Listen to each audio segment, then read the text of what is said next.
যে কোনো significant weather system নেই, যেমন ধরুন লো ফো এরকম ধরনের কিছু নেই। সাউথ বেঙ্গলে আগামী 7 দিন মোটামুটি ড্রাই কন্ডিশনই থাকবে। নর্থ বেঙ্গলে আপনার ডে 2 ডে 3 মানে 9th অ্যান্ড 10th জানুয়ারিতে লাইট রেন দার্জিলিংয়ে আমরা আশা করছি, অ্যান্টিসিপেট করছি। আর অন্যান্য দিনগুলোতে ড্রাই।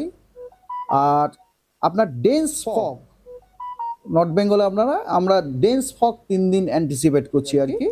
হ্যাঁ, 3 দিন মানে 9, 10, 11। এটা গেল আপনার নর্থ বেঙ্গলে।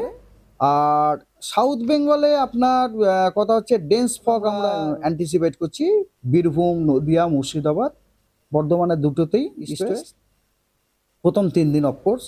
এবং কলকাতা এবং আশেপাশে মর্নিংয়ে আপনার ফগ মিস্ট এগুলো থাকবে, মোটামুটি ক্লিয়ার স্কাই। আর এই যে মিনিমাম টেম্পারেচারের যে ছোটোখাটো ফ্লাকচুয়েশন, এগুলো এর ধরনের হয়তো চলতেই পারে, কারণ উইন্ডের বিরাট কিছু পরিবর্তন নেই আর কি, বিরাট কিছু পরিবর্তন নেই। জাঁকিয়ে শীত আমার মনে হয় না ইমিডিয়েটলি আমরা কিছু দেখতে পাচ্ছি না আর কি। কারণ জাঁকিয়ে শীত আসার জন্য যেটা দরকার, খুব স্ট্রং উত্তুরে হাওয়া দরকার। এই মুহূর্তে আমরা কিন্তু সেরকম স্ট্রং উত্তুরে হাওয়া মানে দেখতে পাচ্ছি না আর কি। উত্তরে হাওয়ার জন্য যে সিস্টেমের দরকার সেটা আমরা দেখতে পাচ্ছি না।